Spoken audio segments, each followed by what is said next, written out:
Gymnázium svätých Cyrila a Metoda v Nitre svojim študentom ponúka to najkvalitnejšie vzdelanie. A to nielen na pôde školy, ale aj v projekte programu Erasmus+.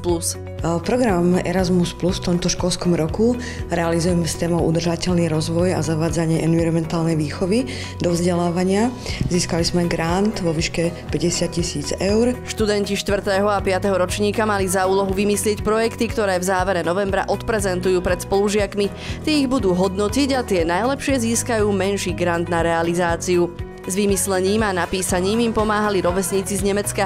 Nitrianski gymnazisti strávili v rámci programu 2 týždne v Passau. Vzdelávali sa v partnerskej škole na gymnáziu Maristin Gymnázium Fürstenzell, ktorá je tiež zameraná vlastne environmentálne, je to enviroškola a má už oveľa viac skúseností ako my, čiže aj v partnerským učením a tie projekty v podstate už tak ako keby vylepšili. Ja hodnotím projekt ako veľmi super. Bola to určite výborná skúsenosť tie naše teoretické vedomosti pretavovať do praxe a teda zúčastňovali sme sa aj nemeckého vyučovania na školách, kde sme tiež mali možnosť aj teda využívať našu nemčinu. Mali sme projektové vyučovanie, kde sme spolupracovali s nemeckými žiakmi. Konfrontácia so zahraničím, či už priamo na škole alebo v partnerských vzdelávacích inštitúciách vo svete, je pre GCM-ko dôležitá. Je to úplne iné, keď má mladý človek nejakú osobnú skúsenosť a vlastne tak na tej vlastnej koži zakúsi ten život v inej krajine, spozná sa s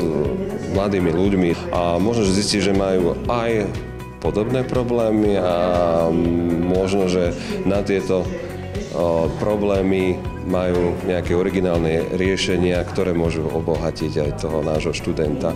25 študentov, ktorí sa zúčastnili pobytu v Nemecku, už finalizuje svoje projekty. Ja mám konkrétne projekt digitalizáciu, kde sa zaoberám vlastne koľko papieru spotrebuje priemerný žiak, študent, ale zároveň aj administratívne veci, kde sa využívajú papiere a koľko papiera vieme teda preniesť do tej digitálnej formy. Ja konkrétne porovnávam mesto Passau a Nitra v rámci zelene a to, akým spôsobom teda flóra pozitívne účinkuje na obyvateľstvo, na mikroklímu a tak ďalej. Naším cieľom a cieľom tohto projektu je dostať udržateľný rozvoj do podvedomia mladých ľudí, aby sa to stalo ich životným štýlom. Ešte pred sympóziom, na ktorom sa rozhodne o osude študentských projektov, sa bude na gymnáziu konať Deň otvorených dverí. Prehliadka školy alebo rôzne aktivity, ktoré na škole sa dajú vykonávať, poprípade iné činnosti, ktoré môžu zaujať týchto návštevníkov, ktoré možno aj iné školy v Nitre neposkytujú. No aké sú to, lebo mne sa škola spája iba s učením?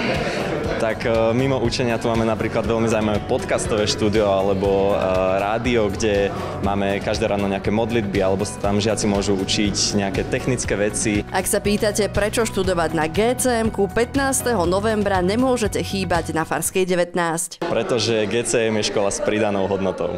Tešíme sa!